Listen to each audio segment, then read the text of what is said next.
साखरपुड्या झाल्यानंतर विवाहाआधी जो प्रमुख विधी केला जातो तो म्हणजे हळद लावण्याचा असतो. बऱ्याच ठिकाणी आदल्या दिवशी हळद लावली जाते.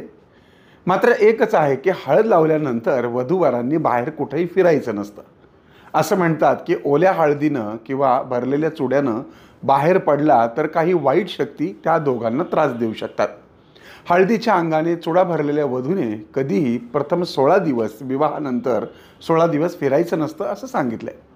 आज आपण विवाहविधीपूर्वी हळद का लावली जाते यामागचा कार्यकारण काय भाव आहे तो पाहणार आहोत. तत्पूर्वी आनंद पिंपळकर आनंदी वास्तू हे फेसबुक पेज आणि याच नावाचं यूट्यूब चॅनल लाईक सबस्क्राईब करून बेल आयकॉनला क्लिक करा. चला तर मग पाहूया लग्नामध्ये हळद लावण्याची प्रथा नक्की काय असते. पण हो, याआधी आमचं हळद लागली हे अतिशय सुंदर गोड झुंजू मुंजू हळदीवरचं गीत आमच्या आनंद पिंपळकर आनंदी वास्तू या आपल्या चॅनलवरती आलेलं आहे, ते जरूर पहा. हा कार्यक्रम पाहण्याआधी त्याची ही छोटीशी झलक आपण पाहूयात.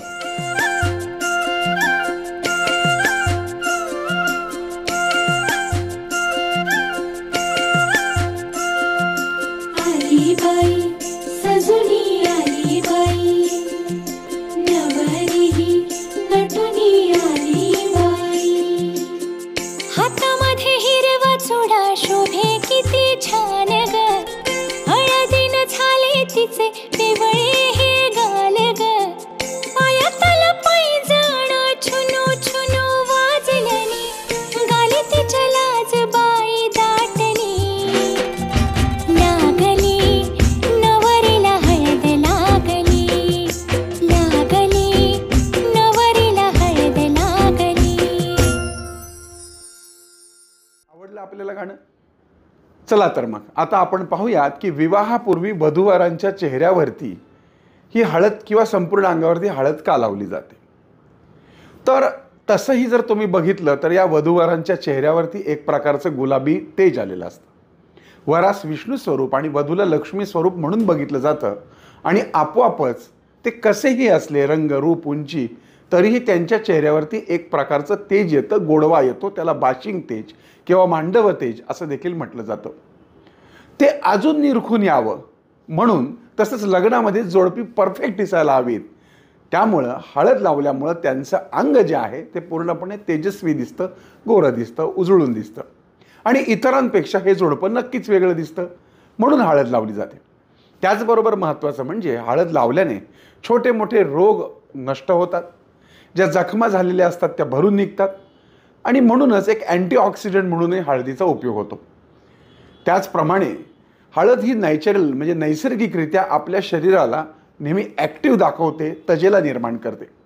हळदीचा ॲरोमा हा खूप सुंदर असतो, वास त्याचा खूप सुंदर असतो.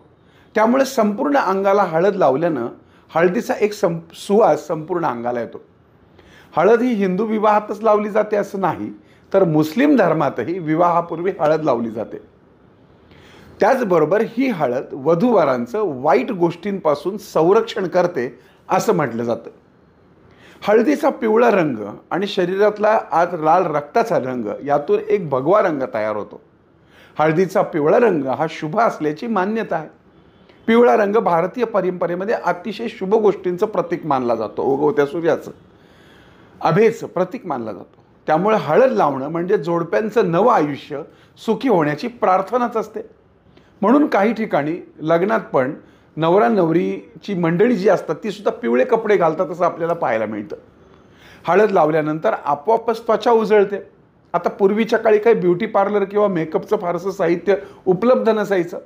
त्यावेळेस हळद लावल्यानं चेहऱ्याला वेगळा तजेला आणि ग्लो येतो हे अगदी क्लिअर आहे, म्हणून पण मोठ्या प्रमाणामध्ये हळद लावली जायची.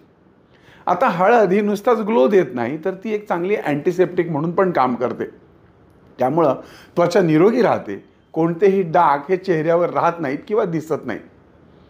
असं म्हणतात की हळद नेहमी आपण जेव्हा कपाळाला लावतो, सवाष्णी लावतात किंवा जनरली लावली तर भंडारा लावला जातो, तर तो का लावला जातो? तर शरीराच्या शुद्धीसाठी. म्हणजेच हळदीमुळं शरीर शुद्ध होतं, त्याचा असाही एक फायदा आहे. आता ही संपूर्ण हळद संपूर्ण अंगाला लावल्यानंतर जेव्हा आंघोळ केली जाते तेव्हा जी डेड स्किन आहे ती निघून जाते आणि शरीर डिटॉक्स होतं. हळद अँटी डिस्प्रेसंट म्हणूनही ओळखली जाते. तर यानं डोके देखील जी दुखी असते ते देखील दूर होते. म्हणून हळद लावली की कर्क्युमिन कार्यरत होऊन नवरा नवरीच्या मनात असलेली जी भीती असते ती निघून जायला देखील मदत होते. लग्नासाठी तुम्ही तयार झालं याचं ते एक प्रकारचं प्रतीक आहे. नवरा नवरीची फायनल संमती म्हणून जुन्या काळात हळदीच्या प्रथेकडे बघितलं जायचं. ज्या जोडप्याने हळद लावून घेतली त्यांनी आपल्या जोडीदाराला स्वीकारलं असंच यातनं दिसायचं.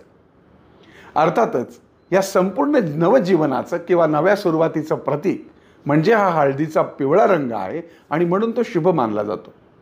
कुंकवानंतर हळदच असा घटक आहे की ज्याला प्रत्येक शुभ कार्यात मान दिलाय. भंडारा, खंडोबाचा भंडारा देखील हळदीचाच पिवळाच असतो. अशात या बहुगुणी हळदीचे आणि हळकुंडाचे खूप सारे परंपरागत उपाय देखील सांगितलेत. अर्थातच हे उपाय म्हणजे तुमच्या जीवनामध्ये अडथळे येत असतील, धनवृद्धीमध्ये प्रॉब्लेम होत असेल किंवा विवाह जमण्यात अडचणी येत असतील तर या हळदीचे, हळकुंडाचे खूप सारे उपाय शास्त्रकारांनी परंपरागत पद्धतीने सांगून ठेवलेले. कोणाचं लग्न जमत नसेल, कोणाला अडचणी असतील तर या हळकुंडाच्या आणि हळदीच्या माध्यमातून कशा दूर करायच्या त्या पाहूयात आपण पुढच्या भागामध्ये. तुम्हाला हा कार्यक्रम आवडला असेल तर निश्चित शेअर करा आणि तुम्ही आमच्या हळद लागली हे अतिशय सुंदर गाणं आनंद पिंपळकर आनंदी वास्तू या फेसबुक पेजवर आम्ही प्रसारित केलेलं आहे, ते तुम्ही पहा. पुन्हा एकदा त्या गाण्याची छोटीशी झलक आपण पाहूयात आणि पुन्हा भेटूयात पुढच्या हळदीच्या तिसऱ्या भागामध्ये. तोपर्यंत तुमच्या आनंद पिंपळकरचा तुम्हाला जय साई.